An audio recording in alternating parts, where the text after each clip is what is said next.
was my high school coach in Pascagoula, the years that I was in high school there.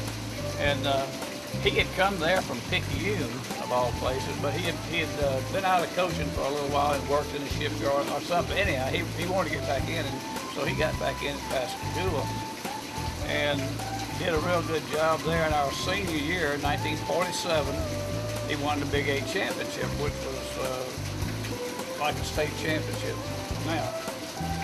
And after that year, he wanted to come back over this way, so the junior college here at Poplarville hired him to be the coach here. And he came back down there in the summer and said, I want you to come over here and play football for me at Poplarville. I didn't even know where Poplarville was. But anyhow, make a long story short, I did. And what position did you play for him in high school? Played quarterback in high school. And an unusual situation. We had a boy playing quarterback named Rocky Bird, and Rocky was playing first team, and I was second team. And Rocky made All-State. So needless to say, I didn't play a whole lot of football, but I played some. But Dobie saw some possibilities, so he brought me over here. And in 1949, we won the state championship here at PRC. And I got the opportunity to go to Mississippi State, play quarterback up there for 2 years. And I think it's an unusual situation in that the quarterback at Ole Miss was Rocky Bird. He was from Pascagoula, and I was at Mississippi State, and I was a quarterback there. We both played on the same high school team. I think that's a little unusual. Very unusual. So what, the Dobie that coached in high school, was it different Dobie when you got to Pearl River? Yes, he was. He was. I think he was more business-like at Pearl River, and I guess the age of the boys had a lot to do with that. There were still some veterans coming back out of service, going back to school. They were more mature, and he had to deal with them as well as kids like myself coming out of high school. So I think he had a little bit more business approach than he did in and he and his family lived in the dormitory where the football team lived. They lived on the bottom floor. Of course, there was 3 floors of that building. And every once in a while, Dobie's apartment would start flooding for some reason. I don't know why. But he would come up those stairs, and I mean, it would not be a light on anywhere, and it would be dark, it'd be quiet, wouldn't anybody be moving. He'd be up there. Where's that water coming from? He'd find it. But it was well, he, you know, some of the players that we put in the Hall of Fame and stuff have told us about his practice, where you might have a practice and you won't run but 1 or 2 plays for 3 hours. Is that the way it was? He believed in precision, movement, the line, the backs. It was all precision, like lightning.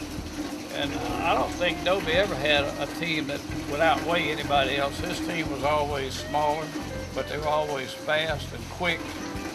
And in 1949, we won the state, so they matched us in Jackson with a junior college from Texas to play a bowl game called the Mississippi Bowl.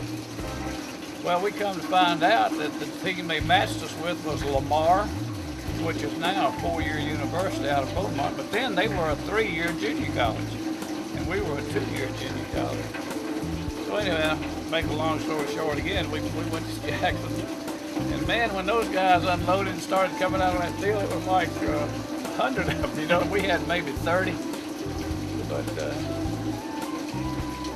we out-finessed them and out-knocked them. We beat them 21-20, and we were all limping around there pretty well banged up, and the next week they called over here and offered a large sum of money for us to come over for a rematch and play them again in Lamar at Beaumont. And the coach told them, came in and said, boys, he said, they've always offered us a good deal to come over and play them, but he said, you know, we beat these guys one time, and he said, we're going to put it up to a vote.